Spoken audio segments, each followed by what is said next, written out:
Good morning students. आज हम लोग पढ़ेंगे पैसिव वॉइस को एक्टिव में कैसे चेंज करें। हम लोग एग्जाम में देख रहे हैं 2-4 सालों से कि एक्टिव से पैसिव नहीं आ रहा है, पैसिव से एक्टिव बनाने के लिए आ रहा है। तो बहुत सारे स्टूडेंट्स जो हैबिट में होते हैं कि एक्टिव से पैसिव बना लेते हैं, लेकिन पैसिव से जब एक्टिव बनाने की बात आती है, यानी कि एग्जाम में जब पूछता है तो वहां पे वो दिग्भ्रमित हो जाते हैं और डाउट में हो जाते हैं। तो और अधिकतर जो क्वेश्चन आते हैं वो टेंस से ही आते हैं। जैसे देखिए आपके सामने एक क्वेश्चन है जो आपके एग्जाम में आया हुआ है कि we are taught grammar by Sinha. अब ये देखिए, तो अब यहाँ पे हम लोग एक ट्रिक सीखेंगे कि आखिर कैसे समझेंगे कुछ सेंटेंस को, हमको एक्टिव में क्या हो सकता है। तो सबसे पहले हम लोग जानेंगे कि जितने भी टेंस है उस टेंस का एक्टिव का हेल्पिंग वर्ब क्या होता है, पैसिव का हेल्पिंग वर्ब क्या होता है। तो सबसे पहले आप समझिए कि जब भी कभी आपको इज एम आर दिखाई दे, इज एम आर दिखाई दे, तो उसको समझना है कि वो सेंटेंस प्रेजेंट इंडेफिनिट टेंस में है और वो प्रेजेंट इंडेफिनिट टेंस का पैसिव वॉइस है। जैसे वी आर, तो प्रेजेंट इंडेफिनिट का जब पैसिव वॉइस है तो आप जानते हैं कि प्रेजेंट इंडेफिनिट का जो स्ट्रक्चर होता है वो होता है सब्जेक्ट प्लस V1 चाहे V5 और प्लस ऑब्जेक्ट। तो अब हम लोग क्या करेंगे कि इसमें देखेंगे, अब एक तरीका समझिए कि सबसे पहले अगर मान लीजिए कि हमको इसको एक्टिव बनाना है, इसको एक्टिव बनाना है, तो सबसे पहले हम क्या करेंगे कि इसमें देखेंगे कि बाई शब्द कहाँ है। तो बाई जो वर्ड लिखा गया है उसको एक साथ लिखेंगे। यहाँ पे लिखा है बाई मिस सिन्हा, तो बाई और सिन्हा छोड़कर अब यहाँ पे देखेंगे, आपको इसके पहले एक वीडियो बनाए थे कि कौन कौन सब्जेक्ट का ऑब्जेक्ट होता है और किस ऑब्जेक्ट का सब्जेक्ट होता है। तो आई का होता है, वी का होता है, ही का होता है, सी का होता है, दे का होता है और हु का होता है। बस इतना आपको हम बहुत अच्छी तरह से पहले वाले वीडियो में बताए थे। अब आप समझिए कि ये नाम है तो नाम का सब्जेक्ट और ऑब्जेक्ट सेम होता है। तो बाई को हटा देंगे और बाई और सिन्हा, तो यहाँ पे हम सिर्फ सिन्हा लिख लेंगे, सिन्हा। अब हम लोग जानते हैं कि सेंटेंस ये प्रेजेंट इंडेफिनिट टेंस में है, तो प्रेजेंट इंडेफिनिट टेंस में है और इसमें कहीं नॉट नहीं लगा हुआ है, तो जानते हैं कि इसमें कोई हेल्पिंग वर्ब नहीं लगता है। अब इसके साथ या तो हम V1 का प्रयोग करते हैं V5 का, तो V5 किसके साथ लगता है, तो सिंगुलर के साथ, तो V5 सिंगुलर के साथ लगता है। तो यहाँ पे टॉट है, तो इसका वर्ब का 5वां फॉर्म क्या होगा, तो टीच। तो टीच, अब ये टीच नहीं होगा, ये V1 हो गया। अब इसका V5 लगाने के लिए टीचेज लिखेंगे, तो सिन्हा टीचेज। अब ये सिन्हा टीचेज, तो आपका ये खत्म हो गया, ये खत्म हो गया। इज एम आर से हमको कोई मतलब नहीं है क्योंकि एक्टिव में इज एम आर लगता नहीं है, तो इज एम आर को हटा देंगे। अब क्या करेंगे हम, आगे ये जो सब्जेक्ट है इसको ऑब्जेक्ट बनाएंगे। तो खूब अच्छी तरह से जानते हैं कि सब्जेक्ट जब ऑब्जेक्ट बनता है तो उसको ऑब्जेक्टिव केस में लिखते हैं, तो अस लिखेंगे, तो ये भी खत्म हो गया। अब आपका बचा क्या, ग्रामर। तो अब हम लोग ग्रामर जैसे है वैसे ही लिख लेंगे। तो इस तरह से हम लोग एक्टिव को पैसिव बनाने की, यानी कि आप समझिए कि प्रेजेंट इंडेफिनिट टेंस में इज एम आर अगर दिखाई दे तो समझना है कि प्रेजेंट इंडेफिनिट टेंस है। उसी तरह से वाज और वर दिखाई दे, वाज और वर, तो आपको समझना है कि पास्ट इंडेफिनिट है। जैसे देखिए सेंटेंस एक है एक्टिव में कि बाई हुम वाज द बर्ड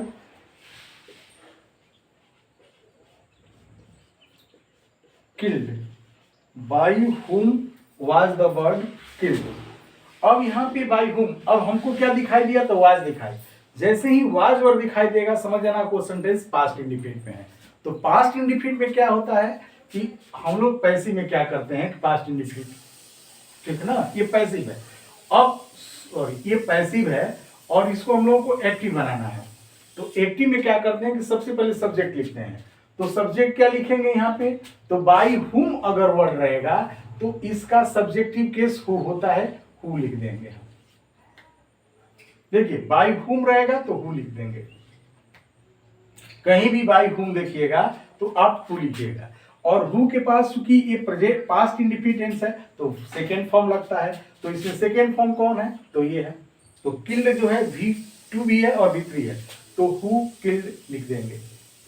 और हु किल्ड लेंगे तो हेल्पिंग वर्ब जैसे इसमें खत्म हो गया वैसे हेल्पिंग वर्ब इसमें भी खत्म हो गया। अब क्या करेंगे हम, तो ये वर्ड लिखा है, तो द वर्ड जो है आप समझ रहे हैं कि इसका चेंजिंग नहीं होगा, तो द वर्ड जैसे है वैसे ही हम लिख देंगे। तो देखिए ई इसका एक्टिव हो गया। तो हु किल्ड द वर्ड। हम आपको कुछ ट्रिक बता रहे हैं जो टेंस का, कि टेंस में आप कौन सा टेंस को कैसे समझेंगे कि ये हेल्पिंग वर्ब आएगा तो ये टेंस है और उसमें क्या लगता है। तो इसको खूब अच्छी तरह से समझ लीजिएगा। अगर आप समझ लेंगे तो कोई भी अगर पैसिव वॉइस है तो उसका एक्टिव बहुत आराम से बना लेंगे। जैसे देखिए, अगर आपको पैसिव वॉइस में कहीं भी इज एम आर दिखाई दे, इज एम आर दिखाई दे आपको, तो आपको समझ जाना है कि वो सेंटेंस प्रेजेंट इंडेफिनिट है।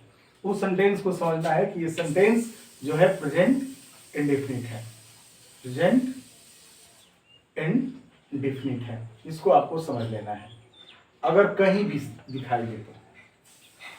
अगर आपको वाज वर दिखाई दे, वाज और वर दिखाई दे, तो समझ जाना है कि वो सेंटेंस पास्ट इंडेफिनिट है। उसको समझ लेना है कि सेंटेंस पास्ट इंडेफिनिट है। इज एम आर दिखाई दे तो past indefinite, present indefinite. Passive में अगर ये दिखाई, देखिए पैसिव में अगर आपको ये दिखाई दे तो आपको समझ लेना है कि ये सेंटेंस प्रेजेंट इंडेफिनिट है और ये पास्ट इंडेफिनिट है।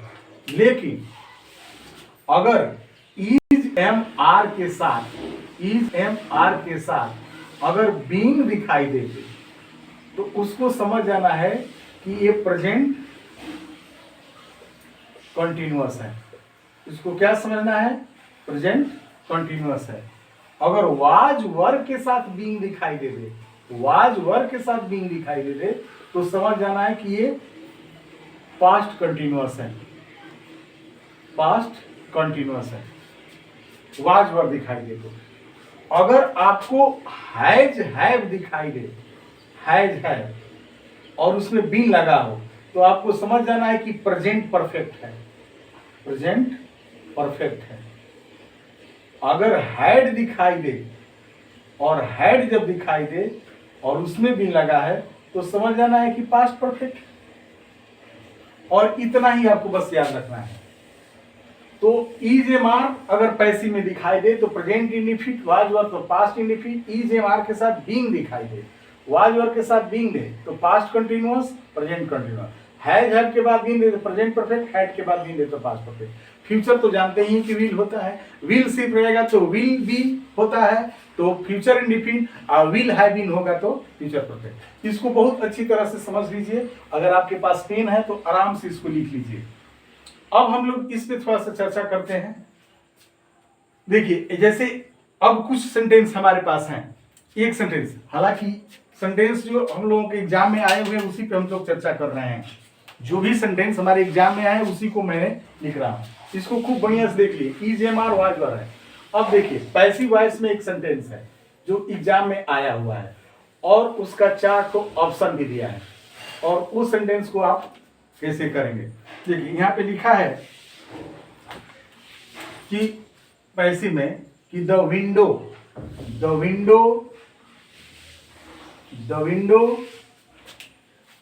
have been, the